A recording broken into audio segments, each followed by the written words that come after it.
Ngayon naman, nako eto pinag-uusapan ho kasi yung yung hanggang ngayon po na sabi ni Odile Lenon, wasak na ang wet box.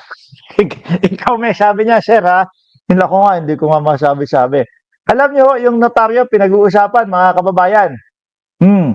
Yung notaryo nila Marcoleta. Sabi nga ho, mga boss chief amo, sir, falsus uno, falsus omnibus. Mali ng isa, mali la lahat. Mali ang isa, mali na lahat. Edit po kay Gutesa, mga kababayan. Sir, Mga iba kasi, minamaliit. Minamaliit. Yung mga DDS, minamaliit yung tawag dyan, notaryo. Kay Gutesa, ang dami na hong mali. Unahin na ho natin, mga boss chief, mo sir, yan ang notaryo. Isa na yan. Di ba? Ano sabi? Falsifikado. Peke. Sa umpisa pa lang, mali na. No, sabi nung iba, sige, palampasin na natin yung notaryo na yan. No, dumako tayo doon sa mga sinabi ni Gutesa. Pangalawa, yung doon sa sinulat niyang di umano, ganun na lang po, no? Sinulat niya di umano, hindi ho tayo sigurado kung siya talaga ang nagsulat eh. Kaya lagyan natin ng di umano. 'Di ba? Yung sinulat di umano ni Gutesa, humihingi siya ng proteksyon, no? Bilang witness. Yung sinabi niya naman kay Ginger Cat, ibinulong niya kay Ginger Cat, ayaw naman niya o hindi niya naman kailangan ng proteksyon para po doon sa pagiging witness. Ang gulo. Dalawa na ho yun. Yung mga kesyo, yung mga maleta na sinasabi ho, mga bossing, 46 maleta. Pinanik namin doon sa bahay ni Saldico. Tapos 11 iwan doon. Kung ikaw ba naman, hindi ka bobo, hindi naman pala sa kanya, hindi naman pala para kay Saldico, yung 35, ipapanik mo pagka dami-dami hunon. Ano yun? Pinagod nyo lang sarili nyo? Pang-ilan nyo? Pangatlo. Pang-apat, yung pagdedeliveran ho, mga kababayan, sa bahay ni Martin Romualdez, kinoconstruct, walang tao. Anak ng tutya, 4. Tapos, ramdam mo pa, yung panlima, yung pagko-quote ni Marcoleta, dandahanin mo kasi, yung basa mo dyan, di ba? Danilo Espejo, dahan-dahanin mo kasi yung pagbabasa mo. Para sa ganun, maisalaysay mo na 5. Madami pa pong iba, mga bossing. Ngayon, fokusan natin yung notaryo. Pinag-uusapan ho dito yung notaryo, mga kababayan. Banat? sir, Mga iba kasi, minamaliit yan eh. Dahil sabi nila, nagpapanotarize naman kami. Wala naman kami pakialam kung sino nakapirma ron. Basta, usually, secretary, may seal, ganyan-ganyan. Pero ito kasi naiiba dahil kwento eh. Napakahalagang testimony sa Senado. Correct. Oho, no? Meron kang pinagbibintangan dyan eh. Meron kang billion-billion na sinasabi dyan. Million-million na sinasabi dyan. Meron kang sisiraing reputasyon dyan eh. Kaya hindi pwedeng panongga-nongga lang yan. Ayos na yan. Iba ho yan. Mga bossing. Sabi ko nga po sa inyo, yung notaryo, ay nako po.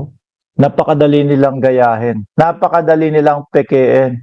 Kung sakali, isa man sa kanila, si Marcoleta o si Defensor ang merong notaryo nung lawyer na yun, dating-dati pa. Hindi ko na kailangan itong mga papeles na ito ha.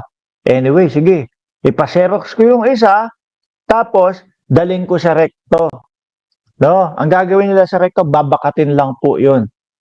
Tapos, kokopyahin po yung pinaka pangtatak. Meron na silang pangtatak. Madali ho yan sa recto, mga kababayan. Madali ho yan sa recto. Diyan po ang gawaan ng mga pangnotaryo. Yung mga dry seal, meron po yan diyan, mga bossing. Ano po?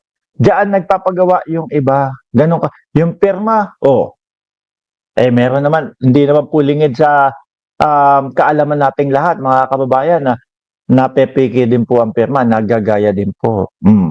Kaya tingin ko dyan, mga boss chief mo, sir, ewan ko. Dahil, kumbaga, eto, notaryo ng abogado. Kaya itong sinasalaysay ni Orly Gutesa, Sinumpaan niya na at may notaryo pa. Sabi ni Ginger Cat, gawang rekto yung notaryo ni Bulldog. Halatang gulang move si Bulldog. Yan nga ako eh. Pero yung 2,000 pesos na pangako niya sa mamamayang Pilipino na libre, yung Meralco o yung kuryente, hanggang ngayon ho, hindi inaasikaso. Pangako lang yata. Kayo naman mga Pilipino, pinangakuan na nga kayo ni Marcoleta, gusto nyo pa tuparin. Oh, mukhang yung unang sinulong niya. Kasi di ba, pagka panalo niya, meron ng listahan. Ito ang 10 na gusto ko isulong dito sa Pilipinas. No? Yung kuryente na sinasabi niyang libre 2,000, naging tatanggalin na lang yung VAT. Mukhang pati yung pagtanggal ng VAT, hindi makakalusot eh. Ano po, hindi naman po mga kababayan, sa ayaw kong matanggal yung VAT o yung value added tax. Kaya lang po, syempre pinag-aaralan ho yan kung uubra, kung posible at kung hindi, maapektuhan ng Pilipinas. Di po ba? Syempre ako, gusto ko matanggal din yung value added tax. Kaya lang, huwag ipangako nang hindi kaya, nang hindi pinag-aaralan para lang manalo. Di ba? Oo. Di ba at the very least, no, lalo na surprise witness, kailangan medyo mas maayos yung mga dokumento dahil Senado yan eh. At hindi lang Senado, yung kakasuhan mo o yung magte-testify ka laban ay yung ika-4 dati sa succession. Oo. No, from the president to the vice president to the senate president. Siya yung ika-4 eh. So, hindi yan pwedeng yung mga dati lang ginagawa ng mga tao. Kaya nga eh, hindi naman to. Tsaka ito ho, mga bossing, ngayon, nasa si Gutesa. Asa na yung tao na yun? Ito, humarap siya, lumabas siya, ang dami-dami niyang sinabi. Tapos ngayon, hindi makagilap, hindi makita. Nagtatago. Ang tanong dyan, itinatago ba? Nagtatago ba? Or sinabi nila, mamaya, susunod dito, sinabi nila is hawak daw ng Marines. Sabi naman ng Marines, hindi naman daw totoo. O, di ba? Ngayon, ang dami ng kasinungalingan na pinagsasabi nila. Meron pang 5 milyon daw ho, na patong sa ulo. At pa talaga ang papaniwalaan namin sa inyo? Yun lang yun eh. Kaya ho, dito pa lang, sa notaryo pa lang ho, mga bossing, galit na si Tina B dyan. Sabi ni Tina B, si Gutesa, nasa salawal ni Marcoleta. Uy, grabe ka, amoy yagbolsyon kung nandun yun.